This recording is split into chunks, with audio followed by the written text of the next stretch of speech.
Oramos então e comecemos a nossa aula. Senhor Deus e Pai, somos muito agradecidos por esta rica oportunidade, pela preciosidade que temos diante de nós, que é a tua sagrada e gloriosa palavra. Suplicamos que a presença do teu Espírito venha sobre as nossas mentes, sobre os nossos corações. Te imploramos, ó Deus, que tu nos ministres, abrindo as nossas mentes e os nossos corações. Entendemos que para muitos que estão aqui conosco é um tremendo desafio estudar por causa dos seus compromissos de trabalho, seus compromissos com família, mas eu te peço, ó Deus, fortalece os meus irmãos. Se estão aqui é porque consideram uma prioridade. E toda prioridade implica em grande desafio, grande, grande. Mas eu sei que tu vais fortalecer todos aqueles que estão se empenhando e se sacrificando para darem de si o melhor para ti, Senhor. Por isso, ajuda, sustenta, dá a graça necessária para que possam avançar e conquistar e chegarem até o fim deste curso. Muito obrigado. É a nossa oração que fazemos a ti, em nome de Jesus, pedindo que também a tua graça, a tua unção fresca venha sobre a minha mente e sobre o meu coração, para eu poder, com graça e habilidade, transmitir a tua santa palavra. Muito obrigado. É a oração que nós fazemos agradecidos no bendito nome de Jesus Cristo. Amém e amém. Perfeito, meus irmãos. Estamos hoje na nossa segunda aula de 8 da nossa matéria Hermenêutica e Exegese Bíblica 1. Repito, hoje é a segunda aula de 8, porque essa é uma das mais extensas e difíceis matérias matéria da teologia, então teremos que gastar 8 aulas para ficar tudo muito bem mastigadinho. E é importante ressaltar que essas 8 aulas não vão cobrir a totalidade da matéria, é simplesmente um resumo, por isso que a apostila tem escrito bem lá na capa, princípios de hermenêutica e de exegese bíblica, princípios, né? Como são princípios, então não é o grosso. Se alguém depois, eu acredito que 2 aulas antes do final, eu vou postar aqui no grupo bons livros em português, pelo menos 3, se você tiver interesse em ir a fundo nessa matéria, porque essa matéria vale a pena quem gosta e quem quer ir a fundo, mas essa apostila somente está tratando do básico, do básico, do básico. Bom, deixa eu dar alguns rápidos anúncios e algumas importantes recomendações. Primeiro, quero agradecer a Deus por todos os que puderam fazer a prova da matéria anterior, né, Cristologia. Só um momentinho, que quero ter aqui comigo. Isso, isso. A prova foi pequena em tamanho. Fiz isso de propósito para avaliar melhor as condições dos alunos. Me causou uma pequena surpresa. Não fiquei assim triste, mas fiquei um pouco surpreso, que eu esperava que um bom número dos irmãos na prova, entendam aí, na prova, pudessem alcançar uma nota acima de 70, e não foram muitos que alcançaram a nota superior a 70. Só vou falar de estatísticas, não vou mencionar nomes por uma questão de ética, né, de respeito a todos. Temos aqui 1, 2, 3, 4, 5. 5 alunos apenas dos 17 alcançaram nota acima de 70. E a prova foi pequenininha. Então, isso me deixou um pouco surpreso. E só tivemos uma única nota 100. Uma única nota 100. Então, vou recomendar aos irmãos, por favor, estudem um pouquinho mais. Só um pouquinho mais. Não é mistério. Eu acredito que estudando um pouquinho mais, as coisas podem melhorar. Certo? Concordamos com isso? Um pouquinho mais. Isso, um pouquinho mais. É só um pouquinho, não precisa se desesperar, estudar como um doido, estude um pouquinho mais. Outra coisa que eu percebi, alguns de vocês têm uma enorme dificuldade de interpretação de texto. Isso tem que ser trabalhado, tá? Se você tem essa dificuldade de interpretação de texto, é automático. Você tem dificuldade em ler e entender a Bíblia. Isso é sério, isso é muito sério que eu estou falando. Se o aluno tem dificuldade na interpretação da leitura da Bíblia, ele vai ter, então, muitos problemas nesta matéria que nós estamos estudando. E o objetivo dessa matéria é ajudar os irmãos a melhorarem a sua leitura da Bíblia e, consequentemente, da interpretação do texto. Alguém está com o áudio aberto? Está vazando o som. Poderiam fechar? Eu vou ter que fechar aqui do meu lado. Desculpe, mas não pode ficar esse som vazando para fora? Isso, agradeço. Isso. Eu quero sugerir, por gentileza, que mantenha o áudio fechado, porque qualquer som que sai aí atrás, sai na tela. Aí todos ouvem ao mesmo tempo. Posso contar com a ajuda de vocês? No momento da participação é diferente. Você abre, faz o gesto, abre o seu áudio, fala, participa e depois fecha. Se você se esquecer, eu aqui do meu lado, eu posso fechar. Vamos evitar ruídos que causam, né, distrações, tanto para mim que estou ministrando, como para você que está aí redobrando a atenção, ligado, porque, por incrível que pareça, qualquer ruidinho. Tanto que nesta hora da aula, né, eu converso aqui com a minha família para ninguém entrar, porque qualquer movimento aqui, embora eu tenha até isolamento acústico dentro aqui do meu escritório, já trabalhei em cima disso para evitar exatamente qualquer interferência daqui do meu lado para atrapalhar aos queridos alunos. Todos compreenderam, irmãos? Eu vou sugerir que, porque a prova ela é baseada nos exercícios. Se você estuda, coloca foco nos exercícios, maravilha. Mas eu percebi que alguns não colocaram foco, não estudaram o suficiente. Eu sou muito sincero, estou falando isso com carinho, estou falando isso com o respeito que eu tenho a vocês, tá? Melhorem um pouquinho a leitura. Alguns de vocês, repito, eu percebi isso com clareza. Têm dificuldade na leitura, precisam melhorar na leitura. Eu vou dar algumas dicas nas próximas aulas, como você pode melhorar a leitura, né? O primeiro passo, que é o mais simples, tomar mais tempo com a leitura da Bíblia. Não sei se você tem hábito de não sei de quantos minutos por dia você tem para ler a Bíblia, mas eu sugiro uma média de 30 a 40 minutos diários. Mas é muito tempo. Não, não é muito tempo. Pode acreditar. 30, 40 minutos diários é muito tempo lendo a Bíblia? Sejam sinceros, é muito tempo. Você separar 30, 40 minutos por dia para ler a Bíblia é muito tempo. Ninguém está se manifestando. Gente, estou ficando assustado. Não é muito tempo. Pensa junto comigo, desculpe, eu estou sendo muito sincero. Nós gastamos, às vezes, 1 hora por dia em coisas que, não tem valor nenhum. Com conversa à toa, com todo respeito. Ficamos grudados 1 hora na televisão ou 1 hora na internet, sem nenhum proveito. Então, minha sugestão, procurem se organizar por dia. Separa 30, 40 minutos, como muito. Se você está um tempo muito apertado, pastor, trabalho demais, não tenho esse tempo, você vai ter que conseguir esse tempo.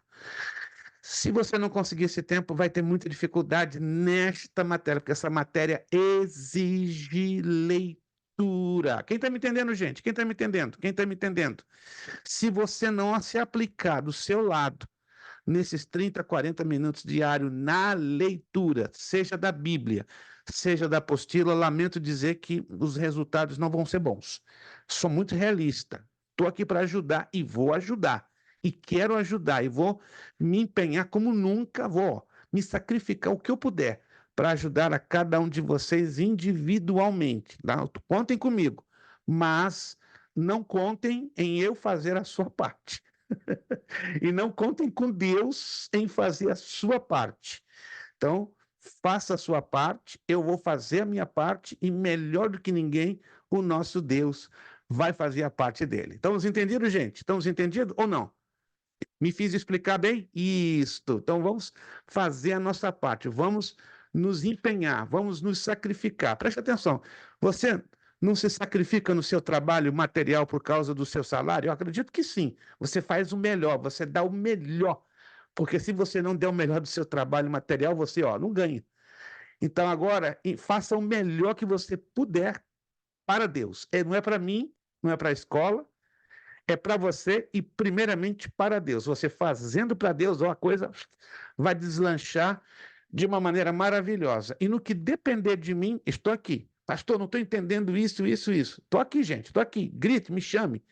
Me mande uma mensagem de áudio, me chame no telefone. Se eu não puder te atender, eu vou te atender de alguma forma. Se não for assim, ó, automaticamente eu vou estar à disposição de todos, de todos. Agora vai depender de você, se você quiser ajuda. Se você não quiser ajuda, aí ninguém é obrigado a ser ajudado. Perfeito? Eu acredito que eu me fiz entender, já passei as instruções necessárias e acredito que na próxima prova vocês vão sair, ó, daqui para cima, de 70 para cima. Acredito, se Deus quiser, a menos que o aluno não queira se dedicar um pouquinho mais. Vamos na página de número 3. Isso, página de número 3. Página de número 3. Outra coisa, estava me esquecendo. Eu estou percebendo que alguns alunos, e eu sei que eu estou falando, irmãos, se 51 anos como educador cristão, que eu estou nessa vida há 51 anos. Ih, pastor, é velhinho, né? Eu não sou velhinho, eu só gasto. Eu não sou velhinho, eu só gasto. Comecei com 13 anos de idade ministrando e educando. Ou acredite você se quiser, 13. Eu não tive uma adolescência normal, eu não sou melhor do que ninguém. É o meu chamado. Deus me chamou e aos 13 anos comecei no Rio de Janeiro, no Brasil, a ministrar em escolas teológicas. Então, desde lá até aqui são 51 anos que eu estou nessa vida. Se em 51 anos eu, pelo menos, não consegui aprender 1% do que eu sei e que estou fazendo ultimamente, então é hora de eu chutar o balde e desistir de tudo.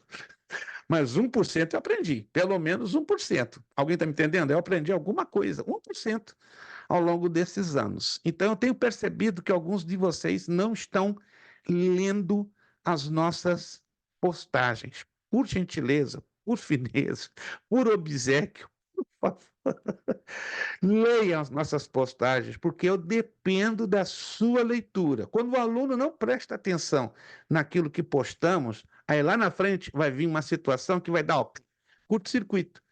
Aí o servo de Deus que está aqui lhe falando vai ficar no ar. E aí vai gerar um mal-entendido, um desencontro. Alguém está me entendendo aqui, gente? Vamos lá, se todos estão me entendendo. Isso, eu conto com vocês. Eu sei que, pastor, minha vida é muito corrida, eu não tenho tempo nem de espirrar. Não, você tem que ter tempo para espirrar. Se você não tiver tempo para espirrar, o negócio está feíssimo, está grave. Aí você está passando o perigo de não conseguir avançar. Então, tire um tempinho, tá? Para ler as nossas postagens, que quando o aluno não lê, fica aquele negócio assim, ó, atravessado, cruzado. Aonde está essa informação, pastor? Está lá no grupo. Então, eu fiz hoje, eu repostei, fiz a repostagem de 2 postagens, né? Quem lê vai entender, quem não lê não vai entender absolutamente nada, mas vai lá no grupo e releia. Se ela se aplica a você, aluno, glória a Deus, amém. Se ela não se aplica, ignora. Mas eu tenho certeza que as 2 postagens que eu fiz hoje são aplicadas à grande maioria de vocês. Por favor, estejam sempre lendo, porque é a maneira que eu tenho de me comunicar com vocês. Se o aluno não lê, então vai ficar bastante complicado. E aí nós vamos ter uma sequência de desencontros e mal-entendidos, ok? Posso contar com vocês nesse aspecto, por gentileza? Posso contar? Por favor, por favor. Esse é um favor que você está fazendo a mim e a você ao mesmo tempo. Você lendo as postagens, eu fico bem mais tranquilo, tá? E alguns eu percebo que não estão tendo atenção. Parece que eu falo, falo, falo, e não sei aonde está a cabeça. Deve estar, não sei, na sua igreja, no seu trabalho, em algum lugar, mas não está aqui com a gente. Então, eu gostaria que a cabeça de vocês estivesse um pouquinho aqui conosco, tá? E também no compromisso de estarmos juntos estudando a palavra de Deus. Desculpe estar sendo chato, mas eu estou dando todos esses avisos para nós evitarmos futuras dificuldades e futuros contratempos e futuros mal-entendidos. Amém. Obrigado pela atenção de vocês. Página 3. Estamos no intuito do escritor. Antes de nós entrarmos nesta parte, eu vou fazer um rápido resumo, rápido resuminho, já nos slides que eu postei lá no grupo. Se você viu lá no grupo, eu postei a apostila em formato PDF e eu postei um grupo de slides, né? Suposto o aluno estar ligado nessas duas postagens e salvar os slides, porque vai ser muito importante. Vamos lá, então, ao grupo dos slides, que vai trazer um pequeno resuminho da nossa matéria. Isto. Todos estão enxergando? Todos estão enxergando? Alô? Alguém me deu um sinal aí? Isso, obrigado, irmã Cineide. Irmã Cineide foi fantástica, né? Levantou lá aquela santa mão e eu percebi que ela já está sintonizada do negócio. Certo, isso aqui é um grupo de slides que eu já postei lá no grupo, que vai nos ajudar a entender de forma resumida, pelo menos, essa parte inicial da nossa matéria. A palavra hermenêutica, ela significa interpretar. E dentro da interpretação correta da Bíblia, temos que conhecer os princípios e métodos desta mesma interpretação. A palavra exegese significa tirar para fora, e a exegese é a aplicação prática da hermenêutica. A homilética, que é uma matéria que ainda vamos estudar à frente, ou pelo menos alguns de vocês já estudaram, outros não, é o discurso, é o princípio e método de preparar e pregar sermões. Por que eu estou apresentando essas três ciências da teologia, ou três matérias da teologia? Porque elas estão entrelaçadas, elas estão conectadas, uma está ligada à outra, ainda que nós, nesta matéria, estamos estudando hermenêutica e exegese, apenas os seus princípios. A homilética, mais adiante, vamos estudar. A importância da hermenêutica. A origem pecaminosa do homem que obscureceu e limitou seu entendimento. Preconceitos que acabam influenciando a interpretação. Todo leitor, de certa forma, é um intérprete. Daí nós entendemos que a Bíblia tem uma grande importância. A base principal de interpretação da Bíblia é a própria Bíblia. Em outras palavras, a Bíblia, ela nunca se contradiz. Devemos verificar como o mesmo assunto é descrito em outras passagens da Bíblia, não é? Temos aqui alguns exemplos. Mateus 4, 1 a 11, João 16, 23, 24, 2 de Coríntios 12, 8, 9, Tiago 4, 3. São textos que vão falar do mesmo assunto. Temos que aprender, irmãos. Eu percebo que alguns de vocês ainda não aprenderam, isso aqui é importantíssimo, ó.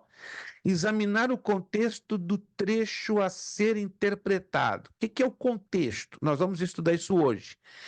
Data, local, cultura, geografia, história, autor, destinatário, etc. Vejamos alguns exemplos. Abra aí a sua Bíblia em Marcos capítulo 7, versículo 2. Marcos capítulo 7, versículo de número 2. Gente, como isso aqui é importante. Como isso aqui é impressionante e como poucos desconhecem isso aqui. Marcos capítulo 7, versículo 2. Preste atenção na leitura do versículo. Irmãos, eu vou falar bastante sobre isso. Tenha atenção redobrada a partir de agora, quando você lê todo e qualquer versículo da Bíblia, porque vai depender da sua atenção redobrada para entender como interpretar corretamente o texto sagrado. Marcos capítulo 7, versículo 2. E vendo que alguns dos discípulos dele comiam pão com as mãos impuras, isto é, por lavar. Olha só que interessante. Aí podemos entrar no verso 3. Pois os fariseus e todos os judeus, observando a tradição dos anciãos, não comem sem lavar cuidadosamente as mãos. Eu entrei no verso 3 para dar uma compreensão do porquê do verso 2. Agora, veja só. Aqui, neste texto de Marcos 7:2, eu estendi para o 3, para você entender o contexto. Não é falta de higiene, mas é quebra da tradição. E o versículo 3 explica, pois os fariseus e todos os judeus, observando a tradição dos anciãos, não comem sem lavar cuidadosamente as mãos. Alguém me entendeu, gente? Alguém entendeu o texto? Eu vou entender o verso 2 se eu ler o 3. Se eu não ler o 3, como é que eu vou entender o 2? E aí, se eu não ler o 3, eu vou dizer o quê? Que o verso 2 está falando de falta de higiene. Mas aqui não é falta de higiene. Repito uma vez mais. Todo o texto, irmãos, repito e vou repetir bastante isso aqui, para você não se esquecer. Todo texto precisa de um contexto. O que é o contexto? Versículos que estão antes, versículos que estão depois. Esse é o chamado contexto imediato. Contexto imediato trata-se de versículos que estão antes e depois. Agora, o contexto remoto, vamos dizer, lá na frente, são textos que estão distantes do texto lido, mas falando do mesmo assunto.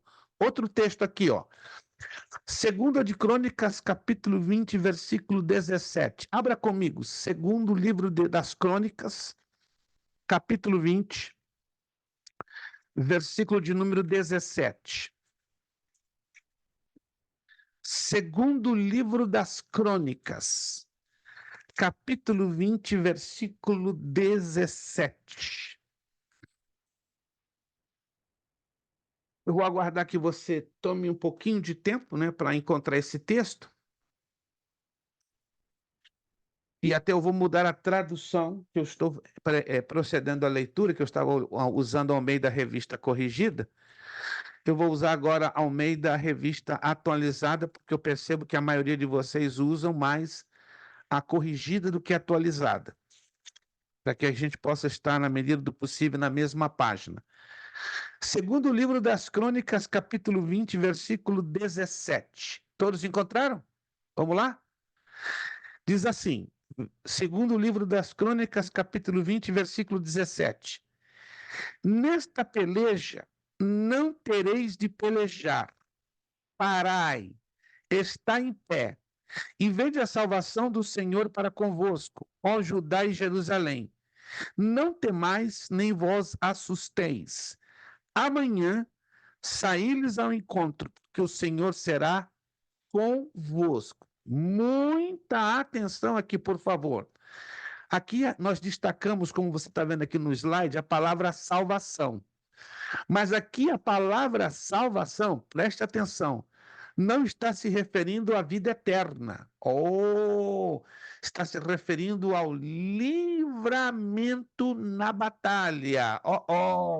Porque eu tenho que ler o contexto para interpretar. Né? Se você começa a ler o capítulo 20 de 2 de Crônicas, desde o versículo número 1, preste atenção, você vai detectar rápido do que se trata. Não está falando de vida eterna, embora aqui a palavra implicada, ou a palavra que nós estamos destacando, é a palavra salvação. Mas é importante entendermos que a palavra salvação ela tem diferentes significados ao longo da Bíblia. E como é que eu descubro a diferença dos significados? Quando eu leio o contexto, bato na tecla. A maioria de vocês quer acreditar que, infelizmente, isso não é vergonha para ninguém, ninguém nasce sabendo, por isso que estamos estudando esta matéria, né? A maioria tem dificuldade de ler o texto pelo contexto. Quando você começar a aprender a ler o texto pelo contexto, vai mudar da água para o vinho a sua visão de entendimento e de interpretação do texto sagrado. Está tudo certinho por enquanto? Então, aqui a palavra salvação não é vida eterna, mas é livramento. Mas como é que eu sei, pastor? Começa a ler do versículo 1. Aí você vai entender perfeitamente que a palavra salvação aqui tem o significado de livramento. Evangelho de Lucas, capítulo 22, verso 36. Vamos lá. Evangelho de Lucas, capítulo 22, verso 36. É outro exemplo bem interessante, super interessante. Evangelho de Lucas, capítulo 22, versículo 36. Vou esperar vocês encontrarem. Lucas, capítulo 22, versículo 36.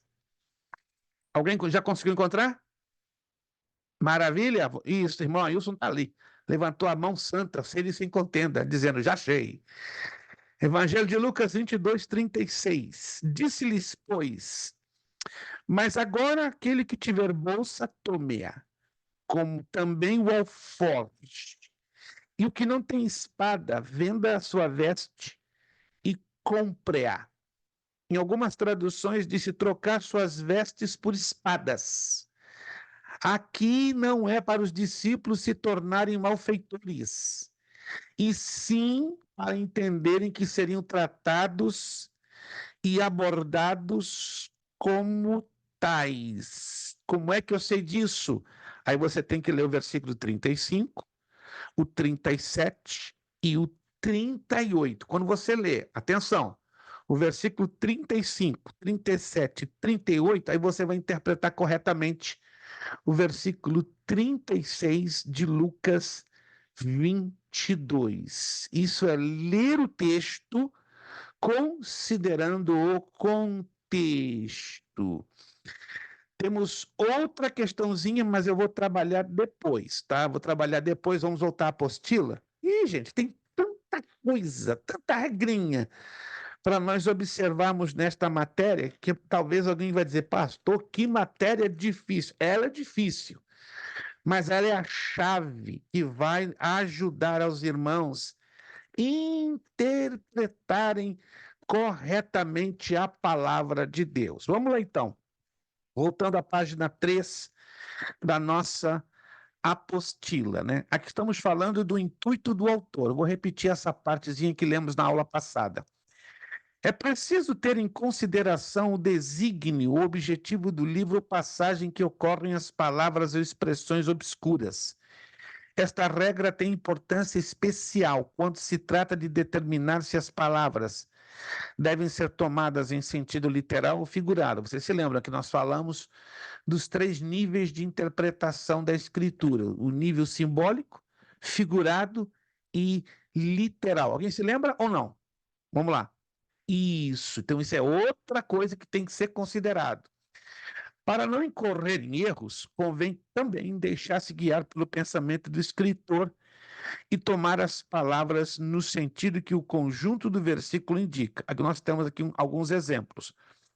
O apóstolo João, no fim do seu evangelho, João capítulo 20, verso 30 a 31. Lucas, no começo de seu evangelho, Lucas 1, 1, 4. Aí temos a dedução, Romanos 1, 1, 7, Gálatas 1, 6, 7. 1 Timóteo 1, 3, 4. E Chaves, em Números 1 e 1, que entra com a expressão no deserto. Então, esse é um intuito. Agora, entramos aqui no paralelismo. A Bíblia trabalha muito com paralelismos, isso é, coisas que ficam lado a lado, coisas comparativas que nos ajudam a melhor interpretar o texto. É indispensável consultar as passagens paralelas, explicando as coisas espirituais pelas espirituais. 1 de Coríntios, capítulo 2, versículo 13. Passagens verbais que ocorrem as mesmas palavras, reais quando se trata do mesmo assunto ou se expõe a mesma doutrina, no caso, por exemplo, dos evangelhos. Deixa eu perguntar aqui aos queridos irmãos, não se assuste a minha pergunta, mas ela é uma pergunta importantíssima. Quantos de vocês têm na sua casa, e se tem, costumam usar um livro chamado Concordância Bíblica? Vamos lá. Vou voltar a fazer a pergunta. Quantos tem na sua casa um livro chamado Concordância Bíblica? Vamos começar. Quem tem? Só, irmãos, aqui é o papai do céu. Isso é preocupante. Não quero dizer que você seja obrigado, mas para entender essa matéria você vai ter que ter urgentíssimo, Vou postar agora. Rapaz, agora estou bem surpreso, porque a concordância bíblica vai ser uma ferramenta impressionantemente importante. Deixa eu encontrar aqui nos meus arquivos. Uau! Deixa eu ver aqui, já posto agora, em algumas até mesmo grátis. Deixa eu ver aqui se eu consigo postar para vocês uma concordância bíblica grátis. Tá aqui, consegui uma. Uau, consegui uma. Fantástico, fantástico. Consegui uma aqui. Vamos ver se vai dar certo. Uau, uau, uau. Isso aqui é importante. O que é uma concordância bíblica? Vou explicar a vocês. São a relação das principais palavras que encontramos na Bíblia e aonde, em quais textos da Bíblia elas costumam aparecer. Deixa eu ver aqui.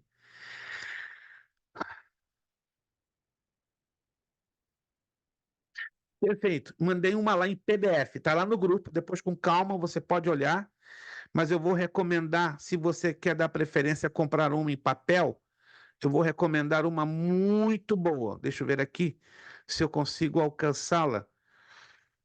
Muito boa e ela tem. Deixa eu ver aqui.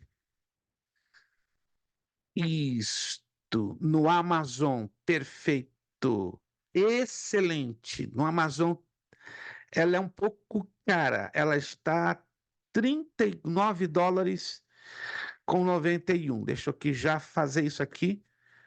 Mas você tem que ter algum tipo de concordância. Sem concordância vai ser complicadíssimo, complicadíssimo. A menos que você tenha uma Bíblia de estudo. Se você tiver uma Bíblia de estudo, ela pode ter lá no finalzinho uma Pastor, pequena. Sim, eu uso da minha Bíblia de estudo, das minhas duas Bíblias de estudo, é concordância. é. Na verdade, as concordâncias das Bíblias de estudo, elas ajudam, mas elas não são completas. O irmão há de entender isso. Elas alcançam 60%, 70% da necessidade. Acabei de postar lá no grupo esta aqui, ó, da Sociedade Bíblica do Brasil. Ela é de porte médio. Depois você pode olhar no grupo. Ela é de porte médio, custa R$ 39,91, está lá Eu disponível no tenho essa Amazon. Bíblia aqui, pastor, mas acho que não tem nada a ver, né? Não, não, infelizmente não. Ela pode ter lá no finalzinho uma concordância pequena, bem pequena. Não, Aham. não é muito grossa. Então, eu vou explicar a vocês. A concordância, É. você pega Uhum. uma Bíblia de estudo, como essa aqui, ó, a Bíblia do Obreiro Aprovado, e lá no finalzinho dela, você vai encontrar, deixa eu ver aqui, coincidência não, parece que essa aqui também não tem. Deixa eu ver aqui. Ela tem harpa cristã, ela tem. Ela tem uma pequena concordância. Ok, ok. Não sei se vocês vão Como conseguir esses daqui, enxergar. pastor, será? Não, ela tem que estar as palavras bíblicas em ordem alfabética. Em ordem alfabética. Como aqui, ó. Vê? Eu estou aqui aberto na letra P. Então, as palavras têm que estar em ordem alfabética. Estão me acompanhando? Essa aqui é a Aham. Bíblia do Obreiro Aprovado. Então, Mas eu uma acho que eu tenho uma concordância, dessa ela tem que daí. apresentar as palavras em ordem alfabética e a ocorrência do texto bíblico. Por exemplo, eu Uhum. estou aqui, a palavra prometer. Nessa pequena concordância que eu tenho aqui, aparece uma, duas, três, quatro, cinco, seis, sete, 8 vezes, em 8 textos diferentes. Agora, uma concordância completa, não vai aparecer a palavra prometer só em 8 versículos, vai aparecer 15, 20, 40, dependendo da palavra, mais de 100 vezes. Ou seja, a relação de todos os textos. Qual a importância, então, da concordância bíblica? É você localizar na Bíblia todos os versículos relacionados com aquela palavra e a palavra em si com o assunto. Isso vai ajudar demais. Exemplo, a O palavra pastor, sal, sim. essa daqui é do Almeida Corrigida. No final ela tá aí como o senhor falou aí, é a ordem Ela é uma. alfabética. Eu tenho ela em inglês, a Bíblia Holman, mas a Bom, concordância ela é ainda pequena, ela é pequena, ela Uhum, talvez uhum. alcance 65% a 70% das palavras bíblicas, mas é importante ter uma concordância Uhum. em separado. Essa que eu postei em online e a outra no grupo da Sociedade Bíblica de R$ 39,91 em papel, pelo Amazon, são as melhores. Uhum. São as melhores. Tem concordâncias mais caras, de 50, 70, 100, 150, certo? Mas você vai precisar de uma concordância. Alguém vai me perguntar, qual é a melhor concordância bíblica hoje? Diz da Strongs. Deixa eu ver se eu consigo mostrar aqui para vocês. É a melhor concordância. Só um minutinho, vou me afastar aqui alguns centímetros, só para alcançar para vocês verem.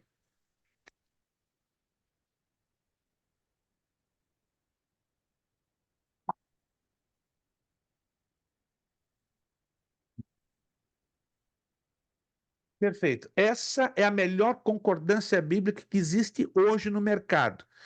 Eu não a tenho em português, porque eu uso muito material em inglês, mas ela tem uma igualzinha em português, ó. É o Strong, olha o tamanho da criança. Ela tem mais de 2.500 páginas, é a melhor, mas tem em português. Se não me engano, ela está na base de 60, 80 dólares, se não me engano. Em inglês está Encontra 23 no dólares. Amazon? Não me lembro, minha irmã, sinceramente. No Amazon em inglês se encontra. Está na faixa de 25 a 30 dólares em inglês, mas em português realmente eu não me lembro que tenha disponível. Eu já postei no grupo o contato da Gerizim Books em Danvers, Massachusetts, irmã Priscila. Vai lá no grupo, Uhum. já postei.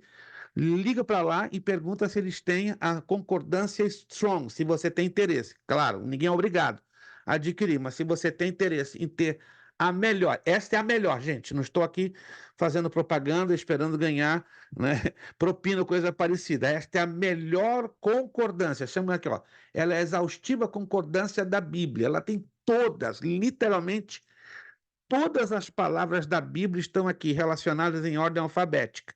E eu acredito que ela tenha disponível em língua portuguesa. Isso aqui vai ajudar demais, mas demais mesmo, a vocês localizarem todas as palavras da Bíblia. Se você não pode ou não quer adquirir esta em português, pelo menos a que eu já joguei aí no grupo em PDF grátis, ou essa da Sociedade Bíblica do Brasil. Você vai precisar disso, ó. É uma ferramenta de altíssima necessidade, ou seja, ao lado da Bíblia, a concordância vai te ajudar a localizar assim, ó, rápido.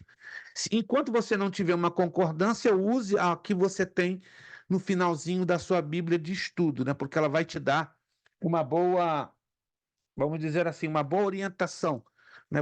Não vai te tirar do sufoco, certo? Mas enquanto isso, use-a, mas se esforce na medida do possível para adquirir uma concordância bíblica, porque ela vai te ajudar a entender todas essas tarefas básicas que estamos aqui passando para vocês. Vamos passar aqui para as diferenças básicas entre a hermenêutica e a exegese. A hermenêutica é a agrupação, o conjunto de leis e princípios de interpretação do texto bíblico. A palavra provém do grego Hermes, que na mitologia grega era o porta-voz dos deuses, seu intérprete. Hermes era filho de Zeus, o chefe dos deuses. No paganismo romano, o deus Mercúrio equivale ao grego Hermes. Mercúrio era o filho de Júpiter. Essa menção está na Bíblia Sagrada, em Atos 14, 12 e Atos 19, 35. A exegese, por sua vez, é o estudo do significado do texto bíblico. Portanto, trata com os idiomas originais da Bíblia, sobretudo nos aspectos, que são três: da morfologia, lexografia e sintaxe. Palavras difíceis, pastor, eu sei, mas aí a necessidade de você melhorar sua leitura. Morfologia é o estudo que estuda a estrutura do idioma bíblico em estudo. A lexografia são as distintas funções das palavras isoladas do texto bíblico em estudo.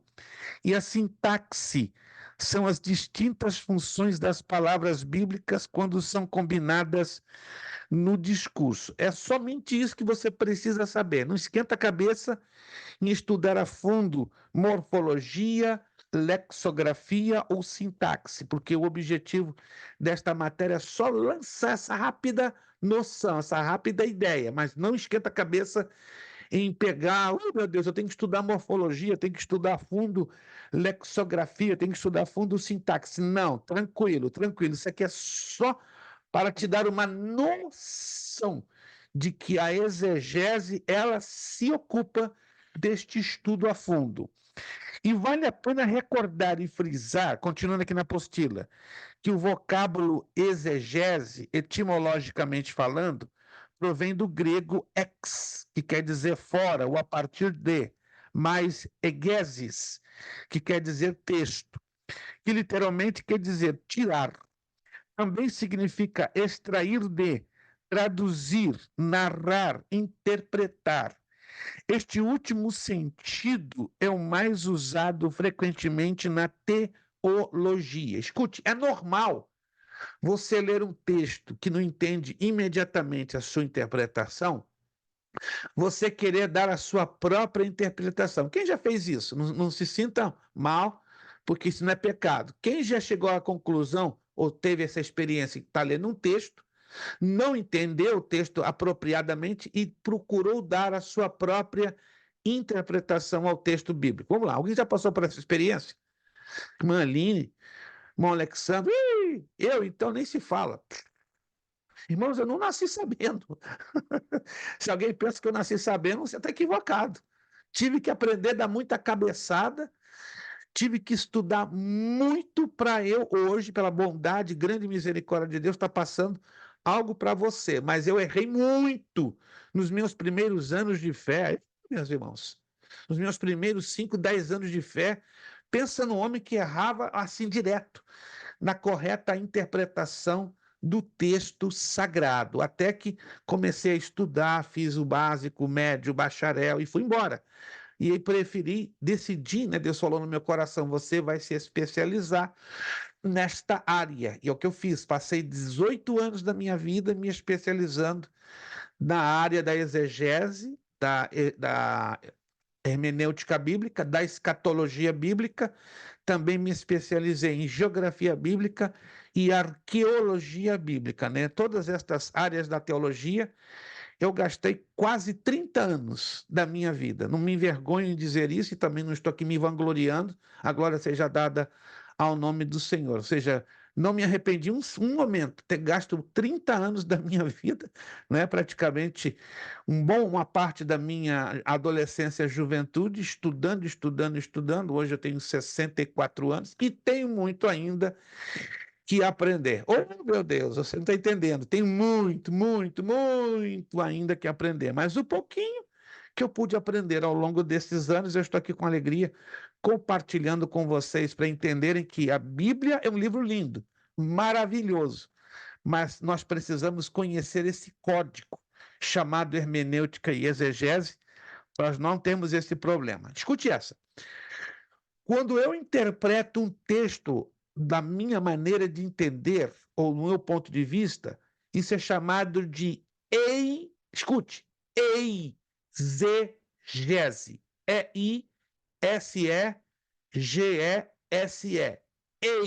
Exegese.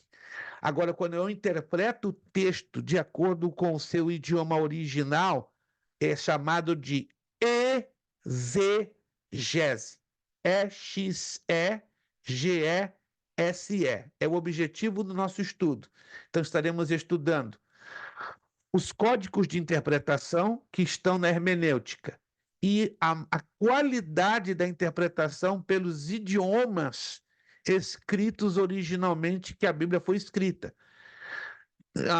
Eu acredito que alguns aqui se lembram ou sabem quais os idiomas originais da Bíblia, ou seja, a Bíblia não foi escrita em português, a Bíblia não foi escrita em espanhol originalmente, a Bíblia não foi escrita em italiano, a Bíblia não foi escrita em inglês, nem em alemão, a Bíblia foi escrita em 3 idiomas diferentes. Alguém aqui se lembra ou sabe Pode abrir o seu áudio e dizer para mim. Hebraico.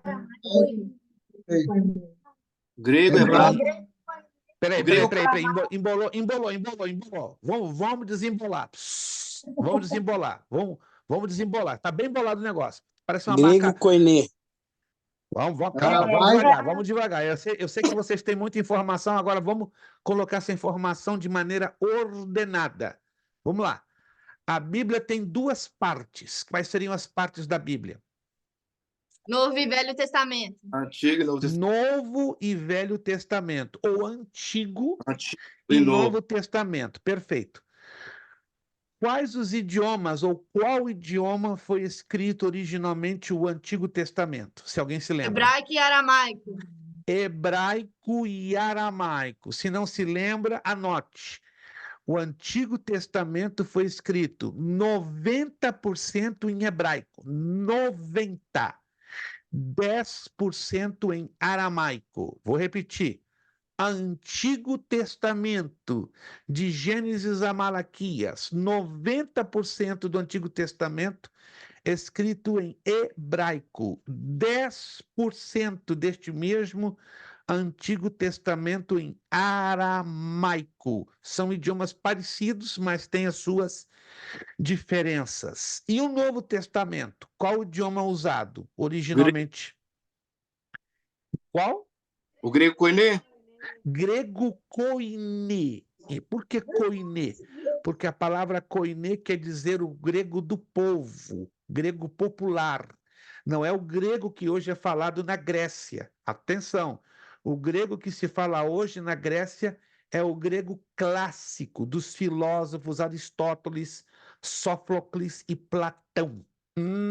Então, na Grécia, nas ruas, todo mundo fala o grego clássico. Só nas igrejas ortodoxas gregas e nas universidades é que se fala o grego koiné. Eu conheço várias famílias de gregos aqui nos Estados Unidos e quando eu estou com eles eu falo em grego koiné. E eles ficam assustados. Quem é o senhor? O senhor é um religioso ou universitário? As duas coisas. Porque só os religiosos e só os universitários é que falam o grego koiné, que é chamado de Ancient Greek, ou grego antigo. A exegese, preste atenção, se ocupa a estudar os mecanismos de funcionamento dos idiomas originais. Fique descansado. Alô, ninguém se desespere. No básico em teologia não vamos estudar nem hebraico, nem aramaico e nem grego. Só vamos dar uma rápida assim, pincelada, muito por cima, só para você entender a importância dessas línguas na redação do texto sagrado e por que é tão importante o uso da exegese. Porque se nós não usarmos a exegese, teremos gravíssimos problemas na correta interpretação do texto. Continuando lá na apostila. A hermenêutica, que é a exegese aplicada, exerce uma função essencial no processo do estudo teológico. O estudo da canonicidade. Que nome é esse, pastor? Agora eu fiquei assustado. Canonicidade está ligado com a palavra canon. A palavra canon quer dizer, do grego, a palavra cana, vara de medir. Mas canon, quando estudamos a Bíblia, fala do quê? Dos livros inspirados e autorizados pelo Espírito Santo. Preste atenção, por favor. Então, um livro canonizado ou um livro que pertence ao cânon bíblico é aquele livro que foi inspirado e autorizado pelo Espírito Santo. Quais são, então, os livros canônicos da Bíblia? Os 39 livros do Antigo Testamento, está anotando aí comigo? E os 27 do Novo. Esses são chamados livros canônicos. Para quem está perdido, estamos ainda na página 3. Tá? Estou percebendo que alguns estão perdidos. Página 3. Nós estamos falando da hermenêutica, onde está lá embaixo, a exegese aplicada. Vou repetir, irmãos.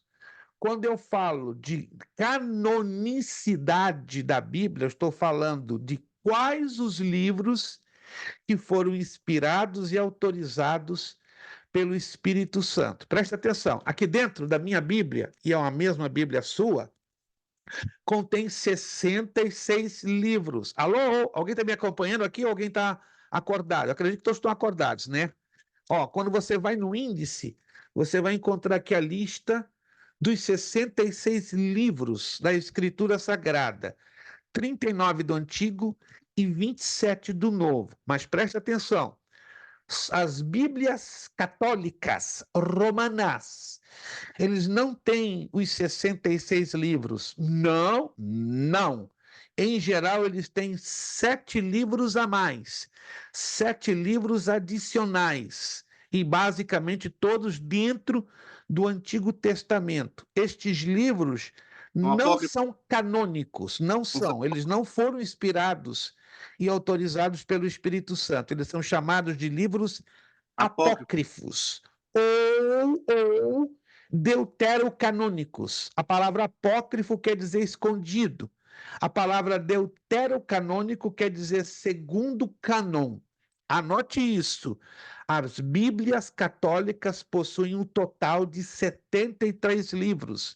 As nossas Bíblias, que são as Bíblias evangélicas ou protestantes, o cânon delas é composto de 66 livros e não de 73. Isso tem que ficar bem claro para ninguém confundir, dizendo que as Bíblias católicas têm os livros canônicos. Tem sim, mas 7 deles não são canônicos, ou seja, não são inspirados e autorizados pelo Espírito Santo. Tá compreendido, irmãos, o que quer dizer a palavra canonicidade? Anote isso. Não tem nada a ver com a palavra, a máquina de fotografia Canon, e não tem nada a ver com os santos da Igreja Católica. Mas como é que o Papa usa a expressão fulano foi canonizado santo? A Igreja Católica roubou essa expressão bíblica. Igualzinho como a expressão Eucaristia. Já ouviram falar que na Igreja Católica se usa muito a expressão Eucaristia? Alguém já ouviu falar ou não? Sabe o que significa na Igreja Católica? O ato da hóstia, é o que eles chamam de Eucaristia. Mas a palavra Eucaristia está na Bíblia, no grego, que a palavra grega é Eucharistia, que é a ação de graças pelo ato da ceia do Senhor. Então os católicos roubaram da nossa Bíblia 2 termos, o termo canonicidade e o termo Eucaristia. Então não é errado nós dizermos que na ceia do Senhor está acontecendo o ato da Eucaristia, porque é uma palavra grega, Eucharistia, que quer dizer ações de graça. Então, Jesus instituiu a Eucaristia, lá em Mateus capítulo 26, o apóstolo Paulo repete em 1ª Carta de Coríntios, capítulo 11, a partir do versículo 13. Então, isso tudo tem que ficar bem esclarecido, porque são expressões que estão na Bíblia, mas que a Igreja Católica decidiu roubá-las para fazer um uso completamente distorcido e diferente. Vamos lá. Lá na parte de baixo da página 3. Lá de baixo. Se você está perdido, me acompanha, por favor. Estou percebendo que alguns aí estão, não sei, estão aonde, estão viajando em algum lugar. A crítica textual, lá embaixo, página 3. A crítica textual tem por averiguar o fraseado primitivo de um texto. A crítica histórica estuda circunstâncias contemporâneas que constituem a composição de um determinado livro. Como é que eu interpreto corretamente um texto? Através dessas 2 formas, pela crítica textual, o que o texto quer dizer no original e o que o texto nos traz o significado nos dias de hoje. A hermenêutica, página 4, para quem está perdido, página 4. A hermenêutica é fundamentalmente uma codificação dos processos que, em geral, utilizamos em um nível inconsciente, para que possamos entender o significado que outra pessoa tentava transmitir. Somente quando algo bloqueia nosso entendimento espontâneo da mensagem de outrem é que então reconhecemos a necessidade de algum método que nos auxilie na compreensão daquilo que tal pessoa pretendia dizer. Os bloqueios, olha que importante isso aqui, os bloqueios ao meu e ao seu entendimento quando lemos algum texto deste sagrado livro, ó, eles acontecem pelo fato que nós não conhecemos as diferenças da história, cultura, língua, filosofia. Vou ler então essa frase. Os bloqueios ao entendimento espontâneo da comunicação de outra pessoa surgem quando há diferenças na história, cultura, língua, filosofia entre nós e aqueles que estão falando. É importante, e eu tenho certeza que a maioria de vocês não costuma fazer isso quando lê um texto bíblico, mas tem que começar a aprender a fazer isso, que é importantíssimo. É importante ressaltar que a exegese bíblica procura responder à interrogação do estudante da Bíblia. Olha as perguntas que temos que fazer. O que significa este texto bíblico no idioma original? Mas, pastor, então vou ter que estudar grego, hebraico, aramaico? Em parte, não. Mas você tem que ter um comentário bíblico que vai te ajudar. Já é outra ferramenta também de grande importância. Ou seja, qual é o sentido real e exato do texto? Os comentários bíblicos das Bíblias de estudo são muito úteis, que vão nos dar uma ajuda tremenda. Tá? Eu vou recomendar alguns comentários de gigantesca importância. O sentido original do texto, olha que isso aqui é chave, isso aqui é uma importância tremenda. Ó. Eu sei que estamos sendo gravados, mas se você puder fazer um highlight, isso aqui é importante. O sentido original do texto abrange basicamente 5 pontos de destaque. Primeiro ponto, idioma original do texto bíblico. Se eu estou lendo, por exemplo, o segundo livro das Crônicas, capítulo 7, versículo 1, eu vou fazer a pergunta: que idioma originalmente foi escrito este texto? Resposta: hebraico. Por que eu sei que é hebraico? Porque está no Antigo Testamento. E são poucos os textos do Antigo Testamento que estão escritos em aramaico. Já digo a vocês, os textos da Bíblia que estão em aramaico são alguns poucos versículos do livro do profeta Jeremias, livro do profeta Daniel, livro de Lamentações e o livro de Neemias. São 4 livros na Bíblia que são pouquinhos versículos, um total combinado de 14, 15, que vão estar escritos em aramaico. O restante, o grosso do Antigo Testamento, vai estar tudo escrito em hebraico. Ok, se eu estou lendo Apocalipse 3, 5, é óbvio, vai estar em grego koiné. É importante fazer essa pergunta. Letra B, a ocasião do texto bíblico. É importante saber quando foi escrito este texto, ou para que época. Ou seja, o tempo ou a época em que o texto bíblico foi escrito. E isto envolve profundamente a história bíblica. Quando eu leio lá, 2 de Crônicas 7:1, vamos lá. Segundo livro das Crônicas, capítulo 7, versículo 1. A maioria de nós já conhecemos esse texto, de cor e salteado, só não sabemos a época. Olha lá. E acabando Salomão de orar, desceu o fogo do céu e consumiu o holocausto e os sacrifícios, e a glória do Senhor encheu a casa. Que época você acredita que aconteceu esse evento? Vamos lá. Ninguém se arrisca? Em anos, aproximadamente. Ninguém se arrisca. Olha como é importante termos uma noção básica de história bíblica, bem básica, básica. Não estou exigindo que vocês tenham que conhecer 100% da história bíblica. Vamos lá. Em que ano aproximadamente se deu este evento? Silêncio no tribunal. Que silêncio desesperante. Rapaz, ó, se eu parar de Pastor, falar agora... Sim. eu acho que foi quando em Atos dos Apóstolos, né? Não. Está muito longe. Longíssimo. Olha só como é importante a gente ter uma noção básica. E uma Bíblia de estudo no seu comentário já vai automaticamente nos ajudar a identificar a data. Quem quer se arriscar? 405, 450 a.C. Não, ainda está um pouquinho longe. Mas o irmão Alexandre já deu a pista. Está em antes de Cristo, não está em depois de Cristo. Atos dos Apóstolos está entre 38 e 67 depois de Cristo. Então descartamos depois de Cristo. Está em antes de Cristo. Alguém mais quer se arriscar? O tempo aproximado da... 520. Como? Repita? 520 antes de Cristo. Não, um pouquinho mais para trás. A loteria tá boa, né? A loteria tá excelente. Mas vamos lá se alguém acerta. Ninguém quer se arriscar? 970 antes de Cristo. 970 antes de Cristo. Isso é importante demais. 30 anos antes de Davi. Porque Davi governou, ele terminou de governar no ano 1000 antes de Cristo. Davi governou de 1040 a 1000 antes de Cristo. Aí entra Salomão, que Davi, no seu tempo total de governo, foram de 40 anos.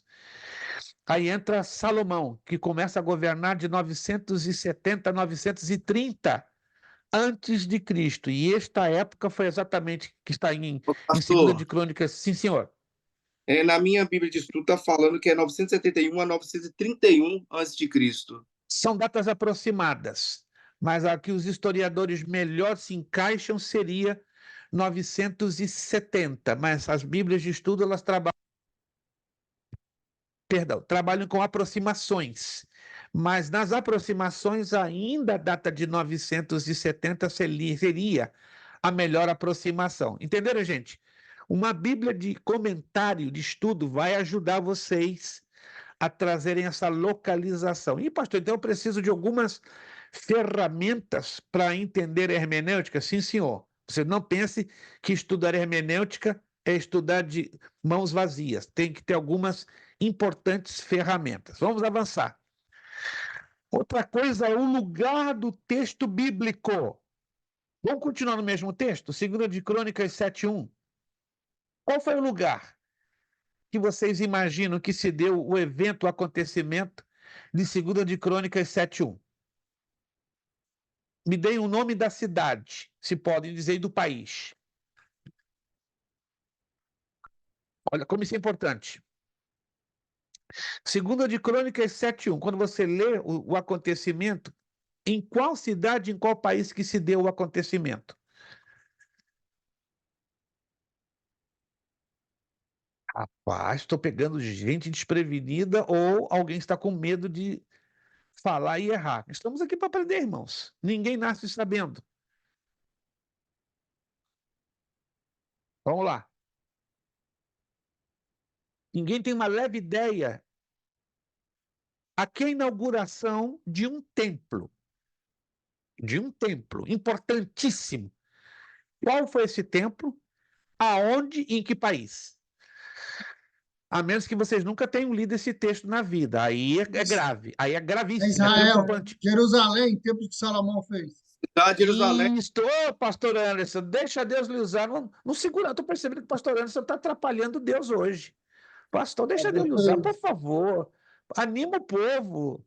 Pastor Anderson tá... Gente, esse homem sabe, só que ele fica às vezes calado. E aí atrapalha Deus. Aprendendo, pastor.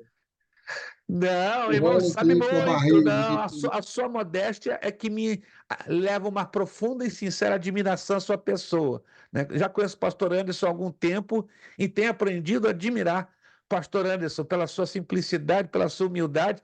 Pensa no homem que sabe. Ele e a sua esposa, a irmã Sabrina, sua filha Angelina, meu Deus, coloca os três juntos e aí a biblioteca está pronta, está armada, entre os três. Cada um tem um pedacinho para contribuir. Anote aí. 2 de Crônicas 7:1 aconteceu na cidade de Jerusalém, em Israel. E um pastor, não vou dizer aonde, quem? De púlpito, bateu com o pezinho no chão. Foi em Roma. Na época do imperador Nero. Opa, como é que ele conseguiu fazer essa loucura? Roma, na época do imperador Nero, Nero esteve em torno do ano 65 depois de Cristo, em Roma. Roma está na Itália, e aqui não está se referindo nem a Roma, nem a Itália. Não. e nem ao ano 65 depois de Cristo. Aqui está se referindo à inauguração do primeiro templo judaico, o Templo de Salomão. Então, olha só que importante é você saber o lugar que está se dando a leitura do texto. Alguém está me acompanhando, gente? Procure se acostumar a fazer isso. Identificar o local aonde está ocorrendo a narrativa do texto. Terceiro, a cultura. Aqui está a antropologia cultural dos povos bíblicos. Continuamos no mesmo texto, 2 de Crônicas 7:1. Que cultura envolve aqui o texto? Quando eu falo de cultura, eu falo de civilizações, de povos. Cultura Aí eu vou dar judaica. aqui judaica ou hebraica. Teve um pastor que eu fiquei de boca aberta. Não, aqui está a cultura grega. Opa, lê de novo o texto.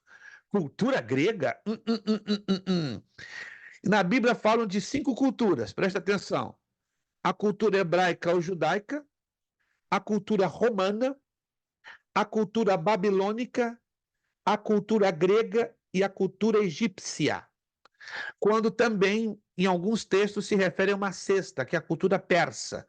Mas as 5 principais, judaica ou hebraica, romana, babilônica, egípcia e grega. E esporadicamente, ou seja, não com muita frequência, a cultura persa. Temos que identificar a cultura. E, por fim, os costumes. Aí pega, aí traz problemas. Gênesis capítulo 31, vamos lá. Isso aqui eu sei que você já leu e já deu um nó cego na cabeça de muita gente. Gênesis capítulo 31. Gênesis capítulo de número 31. Versículos 19, preste atenção, nós vamos ler esses versículos agora em ordem. Versículos 19, 30 e do 32 ao 36. Quem está perdido, repito, estamos na página 4, lá no meiozinho da página 4, onde estamos lendo os 5 pontos de destaque, para entendermos o significado real e exato do texto bíblico. E estamos na letra E, os costumes. Alguém está aí perdido? Se encontre agora, por favor. Os costumes. Vamos lá.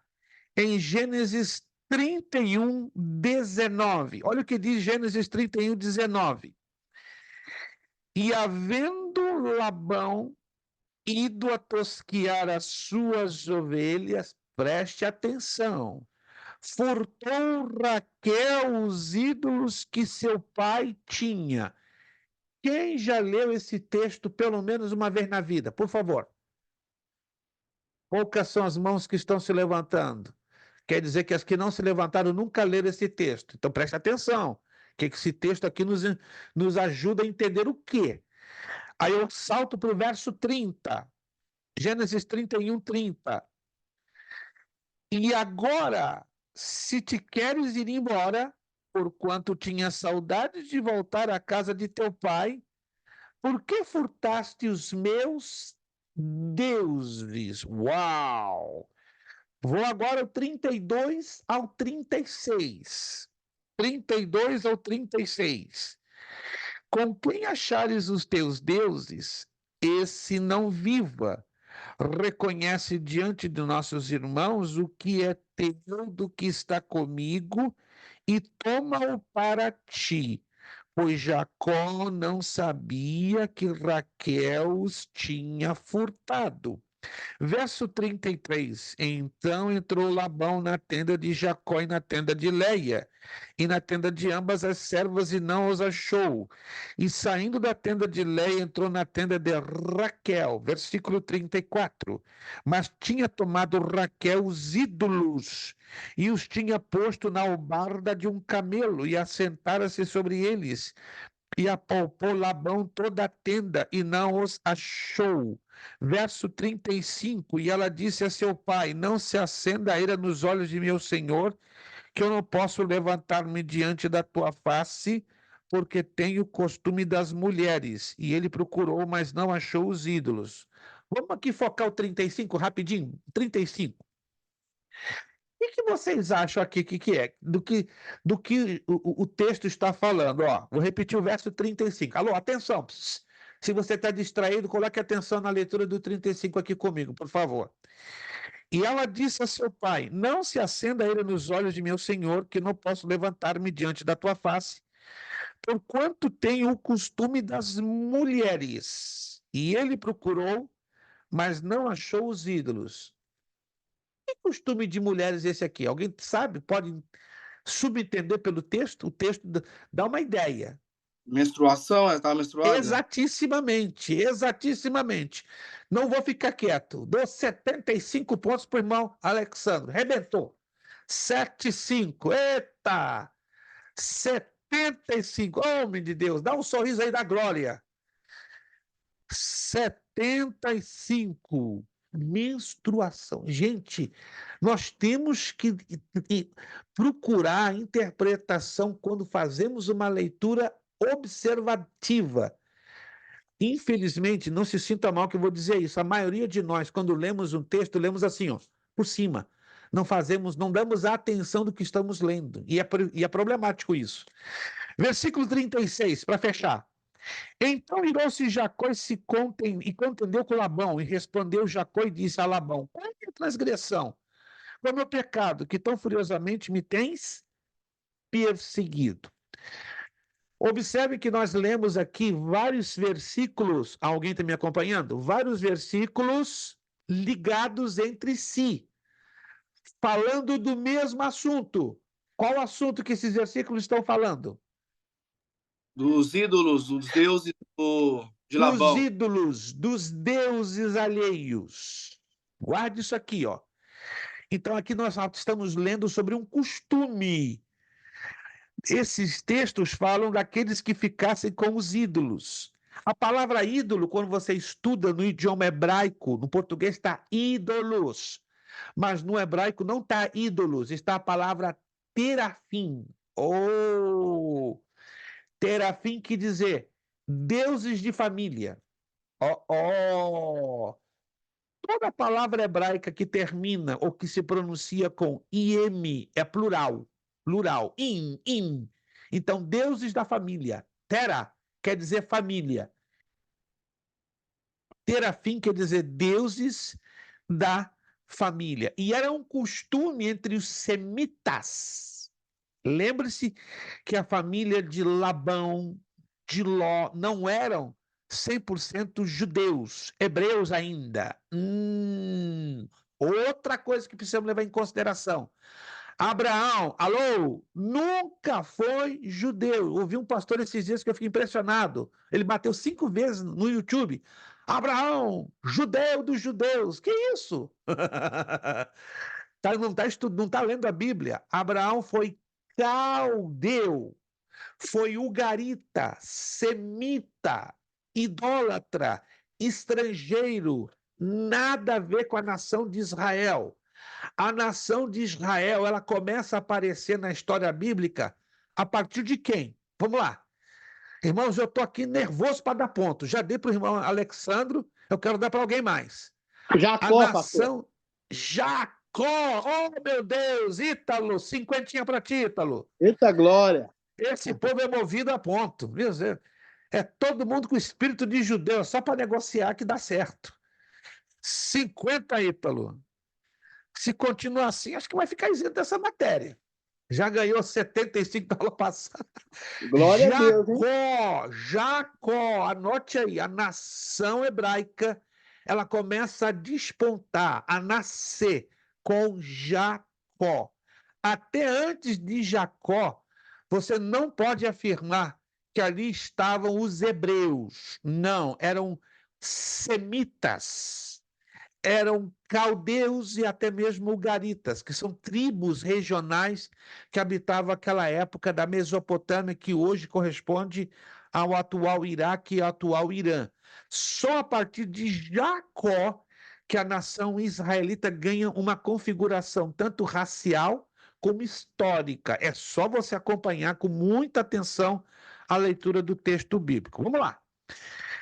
A exegese é uma aplicação dos princípios da hermenêutica à compreensão do significado que o autor pretendia dar. Olha que importante isso aqui, ó. A teologia bíblica organiza os significados de uma forma histórica. Então, quando você estuda a linha da história da Bíblia, você aprende que isso se trata o quê? Da teologia bíblica. Mas quando você aprende os significados de uma forma lógica, é a teologia sistemática. O que, na verdade, estuda a teologia sistemática? As doutrinas bíblicas. Quais são as doutrinas bíblicas? A doutrina da salvação, chamada soteriologia.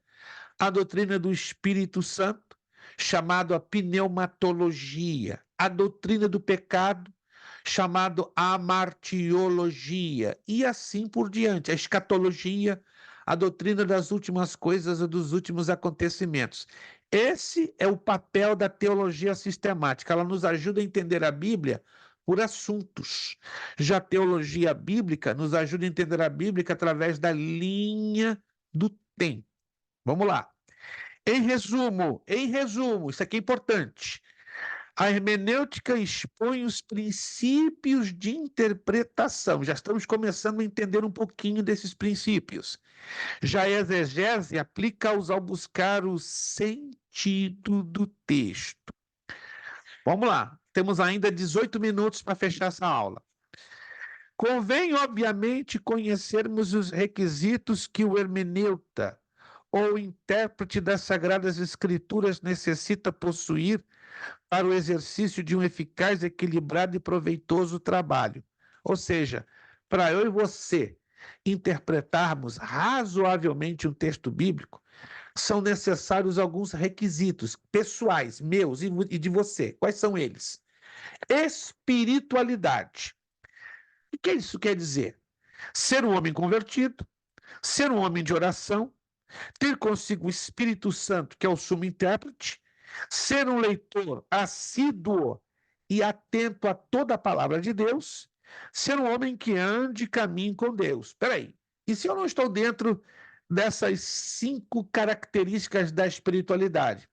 Não vai funcionar. Você vai ler, e não vai funcionar. Você tem que ter essas 5 características que apontam para mim e para a sua, para a nossa espiritualidade. Alguém está entendendo, gente? Isso aqui é uma necessidade, não é um luxo. É uma necessidade. Primeiro, temos um encontro com Cristo, sermos convertidos.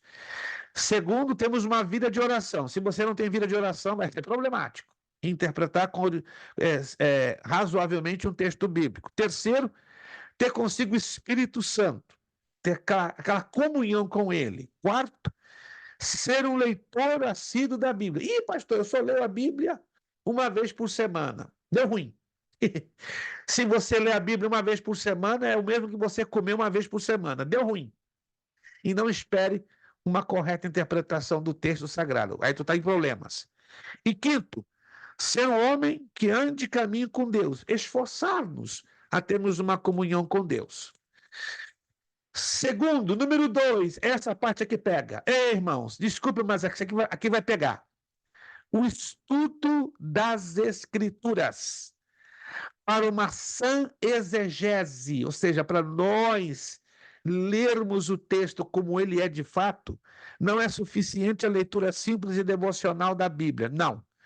Faz-se necessário.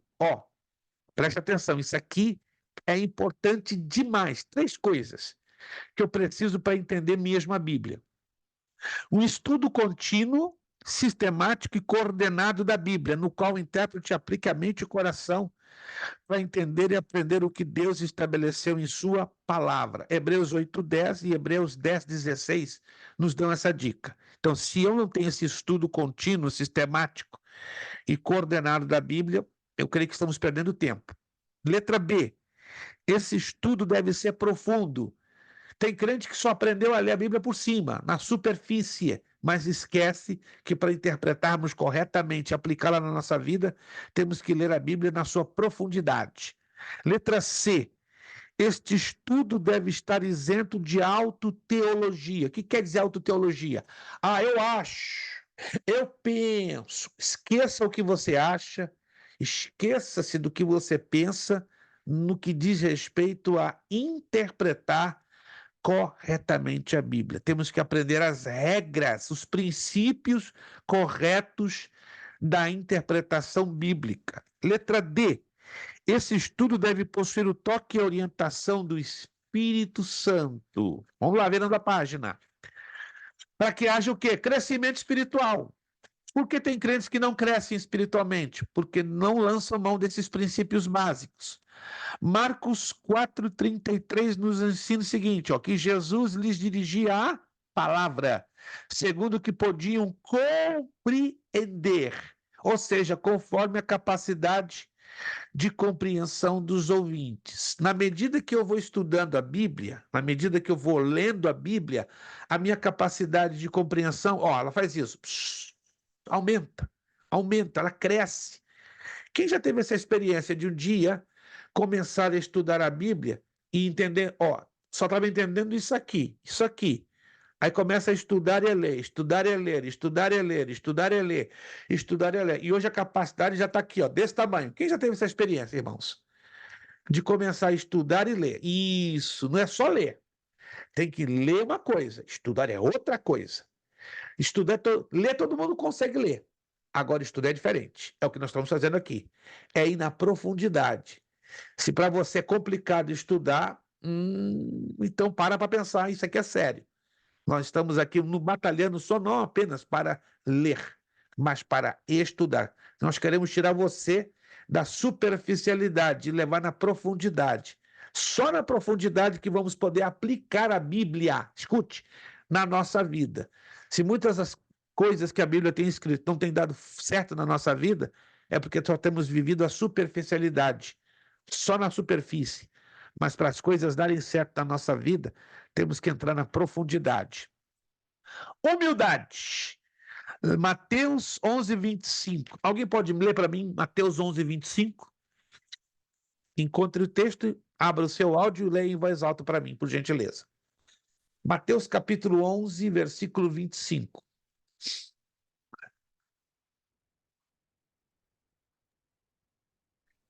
Naquele tempo, respondendo Jesus, disse: Graças te dou, ó Pai, Senhor do céu e da terra, que ocultaste essas coisas aos sábios e instruídos e as revelastes aos pequeninos. Os pequeninos. Quem são esses pequeninos? Nós, que dependemos da orientação do Espírito Santo, concordam comigo? E dependemos de que possamos o quê? Entrar no estudo da profundidade da Sagrada Escritura. Leia comigo também, por favor, Mateus, João, Evangelho de João, capítulo 5, versículo 39. João 5:39. Alguém pode abrir e ler para mim em voz alta? João 5:39. Evangelho de João. Examinai as Escrituras, porque vós julgais ter nelas a vida eterna, e são elas que de mim testificam. Examinai o quê, meus irmãos? Examinai o quê? Como disse Jesus? Examinai o quê? As Escrituras. As Escrituras. Isso não se trata de ler, se trata de estudar, entrar na profundidade. Vamos lá. Ainda na página 5, letra A, humildade. A humildade abre a porta da nossa compreensão da revelação divina. Humildade quer dizer dependência de Deus. Letra B, o homem de espírito vaidoso e altivo a este Deus o contempla de longe, isto é, o orgulho afasta-o da presença do Senhor. Letra C, um intérprete orgulhoso, autossuficiente, presumido, cheio de autoconfiança em sua autocapacidade, não poderá aprofundar-se na interpretação da palavra de Deus. É aquele camarada que diz, eu sei tudo, eu entendo tudo, eu já conheço tudo. Ei, corre desse, fuja deste. Alguém já me disse, pastor, o senhor sabe tudo da Bíblia? Eu? Tu tá brincando comigo. Eu estou correndo atrás ainda. Eu estou num prejuízo de 51 anos. Estou aprendendo, irmãos. E como estou aprendendo? Se eu sei, é isso aqui, ó. Isso aqui. Estou juntinho com vocês. Estamos iguaizinhos, só. Sei pouquinho. E o pouquinho que eu sei, eu estou com alegria, procurando, me esforçando em compartilhar com vocês. Letra D. Frequentemente os obreiros. Alô, obreiros! Pastores, evangelistas, presbíteros, diáconos. Alô! Frequentemente os obreiros. Não se ofenda, não, isso aqui é sério. Não estão atentos e concentrados nos estudos bíblicos, sem dar-se conta que eles mesmos impedem para si a profundidade no conhecimento do Santo Livro. Eu estou falando de algo que eu tenho presenciado isso. Quando eu vou numa igreja brasileira, não estou discriminando a igreja brasileira, porque eu congreguei muitos anos numa igreja brasileira e eu sei que a coisa acontece assim como eu vou dizer agora. Num culto de estudo bíblico, que algumas igrejas chamam de culto da palavra, outros culto de ensino e assim por diante, dê uma olhada no meio de 20 pessoas. Não seja indiscreto, não, seja bem discreto. Dê uma olhada em um grupo de mais ou menos 20 pessoas e descubra quantas pessoas estão com caneta e caderninho anotando. Você vai ficar chateado, vai ficar triste. Menos de 10%. Acredite, menos de 10%. E o mais estranho, esses menos de 10% estão entre os obreiros. Difícil. É uma questão de formação. Pastor, na nossa igreja, quando a gente está dando estudo, a maioria de quem tem um caderno na mão são as irmãs. Geralmente é assim. Eu tenho percebido isso. Ao contrário, deveria ser as irmãs e os obreiros. Desculpe, queridos obreiros, eu estou falando a pastores, estou falando a evangelistas, a diáconos, a auxiliares. Os obreiros não têm esse hábito. Isso é feio. Isso é triste. Isso é prejudicial. Sabe por quê? Porque o obreiro, quando não faz isso, ele influencia a igreja a fazer a mesma coisa. Os obreiros são um peso enorme para a igreja. A igreja olha para quem? Não apenas para o pastor, mas olha para o pastor e os seus obreiros. A igreja copia os bons e os maus hábitos dos seus pastores e dos seus obreiros. Ou não, eu estou errado. Vamos lá. Ou eu estou errado. Gente, se eu estou errado, é a hora agora de eu assinar minha carta de demissão. É a hora de eu pegar a carta aqui, ó, me demito porque eu cometi um gravíssimo e um grosseiro erro. Mas pela misericórdia de Deus, eu não estou errado. E eu observo isso. Isso que o irmão Alexandre, evangelista Alexandre falou, é sério. Na maioria dos casos, dos cultos de ensino, é as irmãs que estão anotando. Isso me dá tristeza, angústia. Às vezes me dá vontade de dar um peteleco, um beliscão lá no obreiro. Meu amigo, acorda! Você é obreiro, você é evangelista, você é diácono, você é pastor. Pega o caderninho e anota. Mas isso é uma questão de formação, gente. E você, para mudar uma formação, não se assuste, se toma quase 50 anos para mudar uma formação de hábito. É terrível isso. E a escola teológica consegue fazer isso assim? Não. Aqui eu tenho esperança que alguma coisinha vai ser mudada, mas não espero muita coisa. Sou muito sincero. Porque formação leva uma vida ou metade de uma vida. Eu não tenho aqui a pretensão de, em 8 aulas, mudar a formação da maioria de vocês. Alguém está me entendendo, gente? Eu estou aqui para conscientizar, para deixar você incomodado, nervoso, angustiado, para você olhar para dentro da Bíblia e entender, meu Deus, a Bíblia não é um livro qualquer, não é um livro qualquer. E muitos leem a Bíblia como um livro qualquer. Vamos avançar um pouquinho, já temos 5 minutos para terminar. Nenhuma pergunta por enquanto? Eu estou percebendo que alguns de vocês estão com os olhos assim, igualzinho a ovos em frigideira. Sério? Não vou dizer quem, né? A filmagem está mostrando perfeitamente. Quem está com olhos assim, igualzinho. Você já viu 2 ovos numa frigideira? Ó. Dê uma olhadinha na filmagem. Vamos lá, gente. Nenhuma pergunta? Nenhuma dúvida por enquanto? Está tudo andando nos conformes? Vamos lá. Se não tem uma pergunta, vamos avançar para fechar nos próximos 5 minutos. Possuir o temor de Deus. Número 5. Página 5. Temor de Deus é reverência e obediência a Ele. Quando nós estudamos a Bíblia, temos que ter esse temor. Ser sábio espiritualmente, buscar sabedoria do alto. Senhor, ilumina minha mente para eu entender a tua palavra. 7. Ter fé na palavra de Deus. É inoperante, é nulo, é inútil o conhecimento da palavra de Deus sem a nossa fé nesta mesma palavra. É loucura o camarada pregar aquilo que ele não crê. É doideira, mas eu conheço muito pastor que prega em cima daquilo que ele não crê. É loucura? É, mas tem. E agora? Fazer o quê? Número 8. Mansidão e quietude. O homem violento em suas palavras, em suas atividades e atitudes, não poderá jamais aprender as coisas de Deus. Atentemos ao que nos diz Provérbios 21:5. Vamos lá? Quem pode ler para mim Provérbios 21:5? Provérbios. Eita, livro tremendo, tremendo. Maravilhoso esse livro. Provérbios 21:5. Provérbios capítulo 21, versículo 5. Os pensamentos do diligente tendem à abundância, mas os de todo apressado tão somente à pobreza. Obrigado, irmão Alexandro. O estudante da Bíblia apressado, precipitado, não irá longe e tampouco poderá alcançar a profundidade da interpretação da palavra de Deus. Para estudar a Bíblia é sem pressa. 10 minutos eu tenho que sair para trabalhar. Não faça isso. Não faça, é falta de reverência à palavra. Separe um tempo tranquilo para estudar a Bíblia. Nunca faça desesperado com um horário assim, ó. Para o nosso trabalho, muitas das vezes, damos o maior tempo, sabe por quê? Porque implica nisso aqui. Mas, às vezes, para estudar a Bíblia, como não entra isso aqui, gente, eu falo isso com muito respeito, a gente dá o tempo que for necessário. Mais do que necessário. A Bíblia nós temos que dar a maior reverência e o tempo mais do que folgado. Por isso que temos que nos organizar.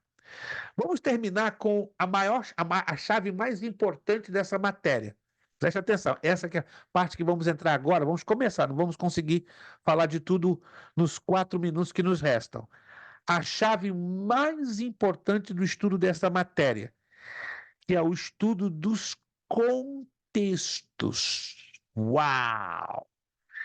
O contexto bíblico está aqui, ó. A grande maioria dos erros doutrinários, das heresias, das falsas seitas, ocorrem pelo emprego do texto sem a devida aplicação de seu contexto.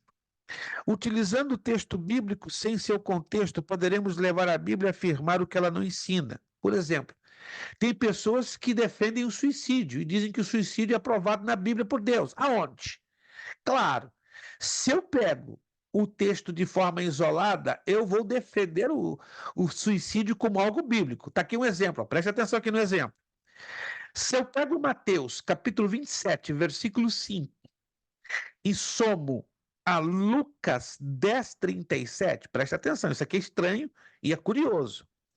Mateus 27:5 está escrito: retirou-se e foi se enforcar. E o que diz Lucas 10:37? Vai e faz da mesma maneira.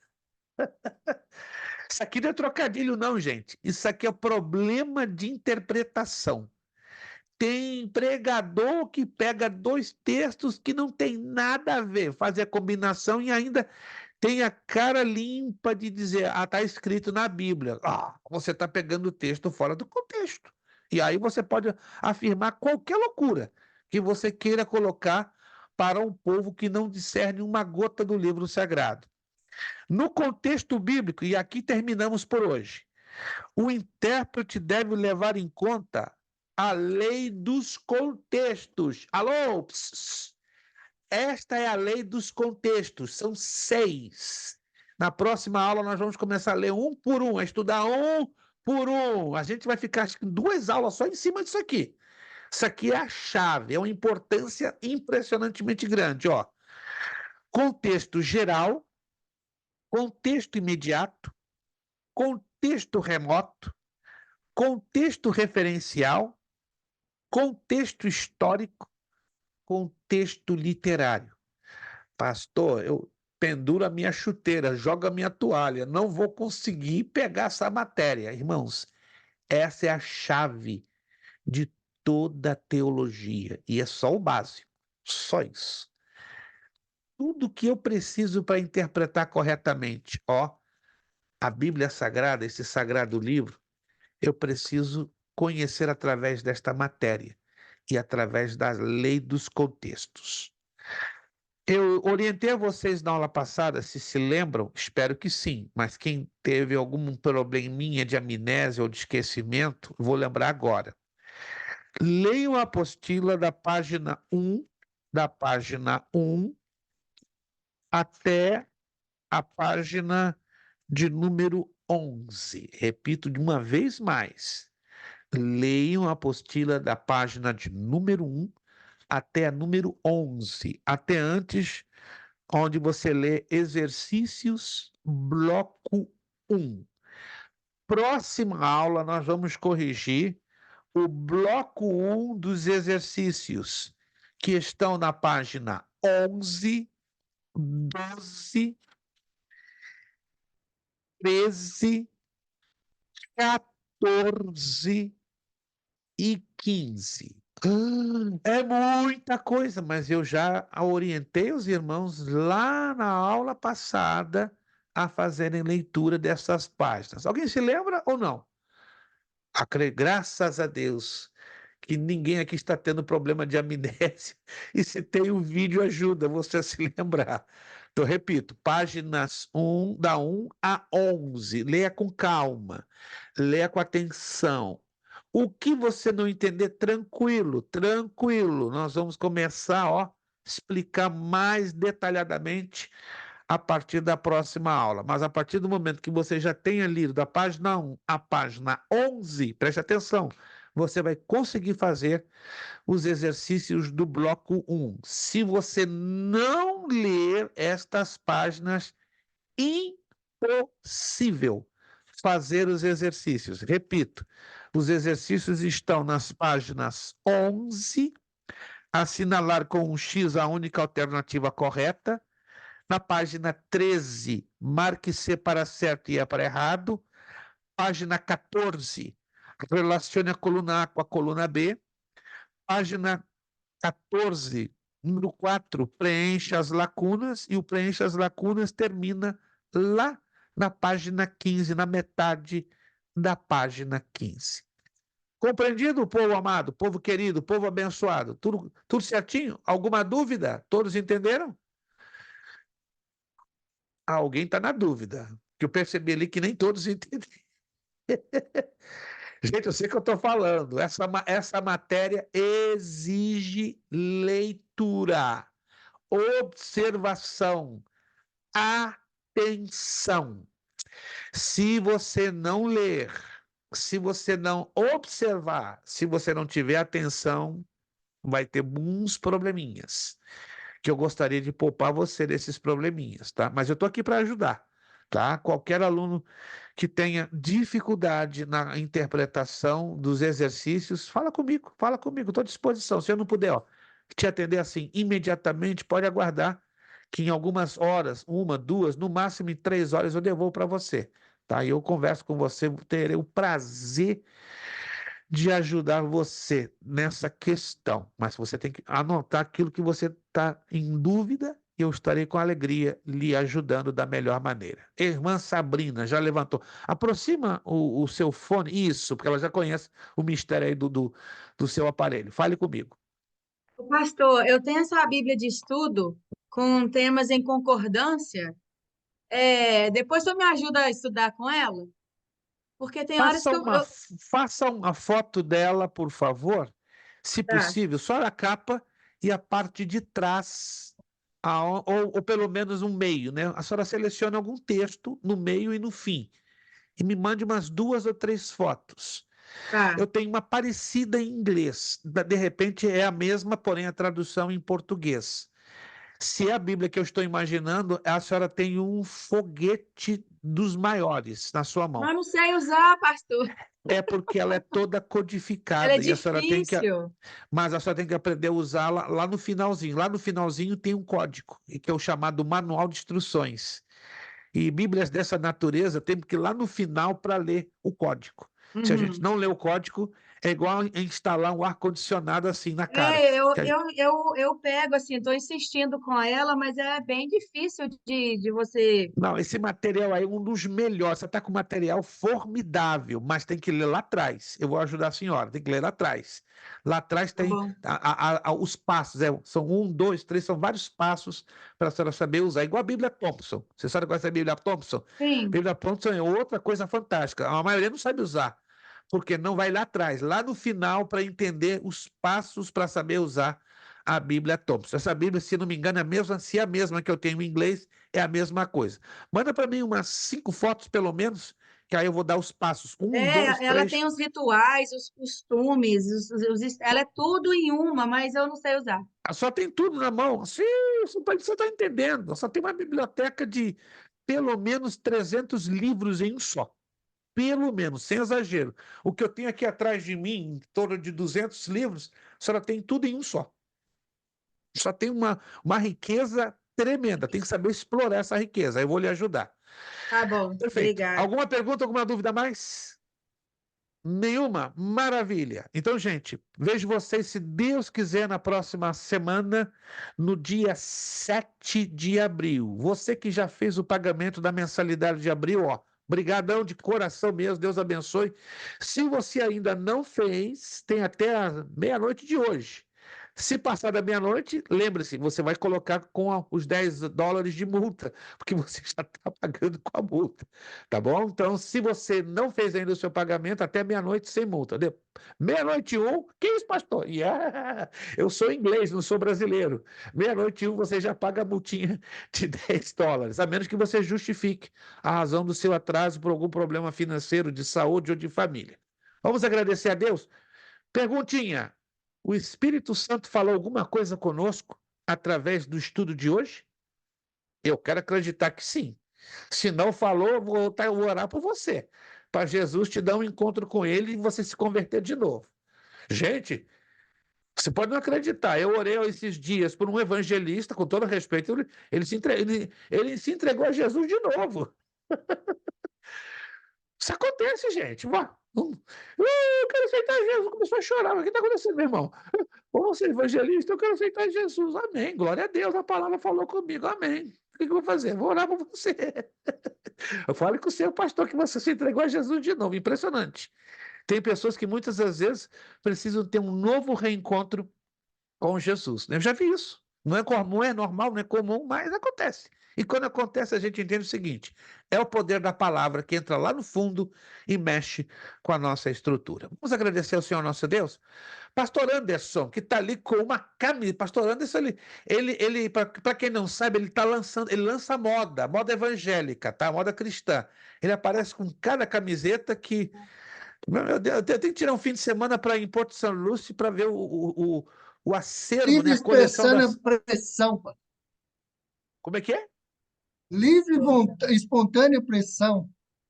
Exatamente. Eu vou comprar essas camisetas do irmão, né? Para eu ficar melhor vestido, né? Igual o pastor Anderson, impossível ser melhor vestido, porque ele é cada camiseta com cada tema evangélico que eu vou te contar. Pastor Anderson, já com o seu áudio aberto, estará agradecendo a nossa aula de hoje. Obrigado a você que esteve conosco, obrigado a você que se esforçou, obrigado a você que está aqui, não é, batalhando e se sacrificando, e eu garanto a você, vai valer a pena, em nome de Jesus, chegarmos até o final. Nem todos, infelizmente, talvez conseguirão chegar, mas eu oro todos os dias por cada um de vocês, dizendo: Senhor, pega na mão dos meus irmãos, porque eles vão chegar até o final Amém. com a tua graça e a tua bondade. Amém, irmãos? Quantos creem que vão chegar até o final? Alô? Amém. E alguns não levantaram a mão, não estão acreditando que vão chegar até o final. Ei, meu Deus, vamos declarar no mundo espiritual, em nome de Jesus, eu vou chegar, ainda que chorando, me arrastando, sangrando, mas eu vou chegar lá, porque eu estou aqui por tua causa, Senhor. É por tua causa. Amém. Pastor Anderson, agradecendo com uma palavra de oração. Soberano Deus, eterno Pai. Pai, nós queremos vir te louvar e te agradecer, ó Pai, por esse Aleluia. estudo, por estar mais um dia, ó Pai, na tua presença, ó Pai, Glória a ti, colhendo, Senhor. ó Pai, dos teus frutos, ó Pai, aprendendo mais de ti, Senhor, em nome de Jesus. Glória a Abençoa meus Deus. irmãos, ó Pai, que estão aqui conosco nesta sala, ó Pai. ó Pai, com intenção, ó Pai, de conhecer mais de Ti, de aprender mais do Senhor. Continua abençoando a vida do pastor Luiz Prestes, ó Pai, da sua casa, Ajuda-nos, da sua Senhor. família, Deus, em nome de Jesus. Pai, em nome de Jesus, que quando, ó Pai, nós terminarmos esse estudo, Pai, nós podemos estar todos, ó Pai, aperfeiçoados na Tua presença, na Tua palavra, Glória a Deus. conhecendo, ó Pai, e tendo sabedoria, Senhor, de tudo aquilo que nós vamos estar, ó Pai, ministrando nos púlpitos, ó Pai, da Tua igreja, ó Pai, em nome de Jesus. Nos capacita, ó Deus, em nome de Jesus, porque nós somos pequenos, ó Pai, e nós estamos aqui, Senhor, para aprender Glória a teu mais santo de Ti. nome. Obrigado, Espírito Santo, por mais essa presença, Pai, por mais essa palavra, por mais essa aula, Deus, em nome de Jesus. Abençoa a noite de sono de cada um, Pai. Abençoa o resto de semana, em nome de Jesus. Nós já te louvamos e te agradecemos, ó Pai, em nome do Pai, do Filho e do Espírito Santo de Deus. Amém. Amém. Amém. Nosso lema para fechar, seriedade, Seriedade, Verdade. compromisso, Compromisso. disciplina, Disciplina. seriedade, Seriedade. compromisso, Compromisso. disciplina, Disciplina. seriedade, seriedade, compromisso, Compromisso. disciplina. É necessário Disciplina. que ele cresça É necessário que ele cresça e que eu, ó, e que eu diminua. diminua. É necessário que ele cresça É necessário que ele cresça e que eu diminua. e que eu É diminua. necessário que ele cresça É necessário que ele e que cresça eu E eu diminua. E eu E a diminua. Deus damos o quê? A honra, a glória e o poder. Deus os abençoe, ó, no coração de vocês. Bom descanso, boa noite de sono. Uma Amém, semana glória a vitoriosa. Deus. Vejo vocês Em nome 7 de de abril, Jesus. próxima terça, se Deus quiser. A paz do Em Senhor para nome de vocês. Jesus, a Estudem, paz. leiam e cresçam na graça de nosso Senhor Jesus Cristo. Muito obrigado. A Amém. paz do Senhor. Senhor.